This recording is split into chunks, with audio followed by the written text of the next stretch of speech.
দর্শক আসসালামু আলাইকুম, আশা করছি সবাই ভালো আছেন।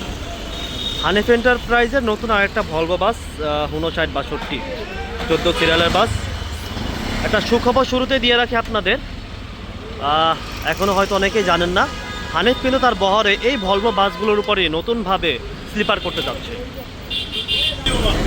এখন পর্যন্ত যে খবর তাতে দুটি বাসকে তারা স্লিপারের জন্য গ্যারেজে ঢুকিয়েছে এবং ইতিমধ্যে যেটা জানতে পেরেছে কাজও শুরু হয়ে গেছে। খুব দ্রুত সময়ের মধ্যেই হয়তো সেই বাসগুলো স্লিপার হিসেবে রাস্তায় নামবে এবং যদি এটা হয় সেক্ষেত্রে বলা যায় দেশের স্লিপিং সেক্টরে এটাই হবে দেশের সবচেয়ে লাক্সারি সেগমেন্টের বাস।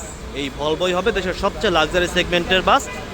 এর আগে স্কানিয়ার উপর স্লিপার করেছে শ্যামলী, যেটা এখন পর্যন্ত দেশের সবচেয়ে লাক্সারি, আর ভলভো হলে মাল্টি এক্সেল, অর্থাৎ মাল্টি এক্সেলের ক্ষেত্রে প্রথম বাস হিসাবে এই হানিফের ভলভোই হবে দেশের প্রথম স্লিপার বাস। যতটুকু যদিও এখন পর্যন্ত খবর যে উইচা ইঞ্জিনে রিপ্লেস করে যে বাসগুলো সবশেষ তারা গ্যারেজে ঢুকেছে সেই বাসগুলোর উপরই তারা স্লিপার করবে এবং সেই হিসাবে ভেতরের যে ইন্টেরিয়রতে অবশ্যই পরিবর্তন হবে। এখানে উইচা ইঞ্জিন যেরকম দেখতে পাচ্ছেন ওই বাসগুলো সম্ভবত উইচা ইঞ্জিনের, আমার যদি ভুল না হয়ে থাকে। আর যে ইন্টেরিয়র এটা যে দেখতে পাচ্ছেন ইন্টেরিয়র এখন হওয়ার পর আসলে বোঝা যাবে যে কেমন ডিজাইন কেমন ইন্টেরিয়র হানিফ এন্টারপ্রাইজ আর সেই বাসগুলোতে দেয়, স্লিপার বাসগুলোতে দেয়।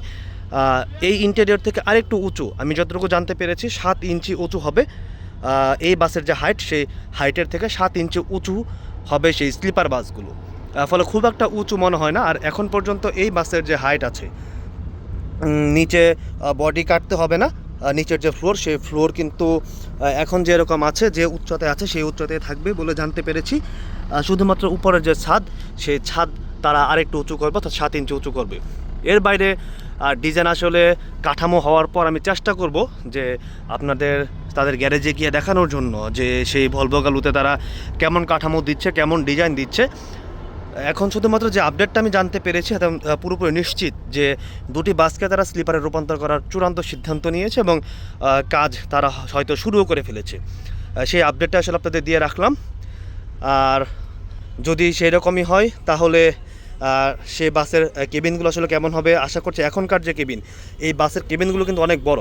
আপনারা যদি দেখেন যে সচরাচর যে স্লিপার বাসগুলো আছে তার থেকে কিন্তু এই কেবিন, এই বাসের ইন্টেরিয়রটা কিন্তু বড়। সেক্ষেত্রে স্লিপার বাসের যে কেবিন, সেই কেবিনগুলো আমার ধারণা একটু বড় হবে বর্তমানে অশোক লিল্যান্ডের যে স্লিপার বাসগুলো বাংলাদেশে চলছে তার থেকে। এখন হওয়ার পর বোঝা যাবে যে কেমন হয়, কেমন ফিল পাওয়া যায়। আর সেই বাসগুলো যদি রাস্তায় নামে আমি অবশ্যই চেষ্টা করব যে সেই বাসগুলোতে ট্রাভেল ব্লগ দেওয়ার জন্য, ভ্রমণ অভিজ্ঞতা আপনাদের জানানোর জন্য।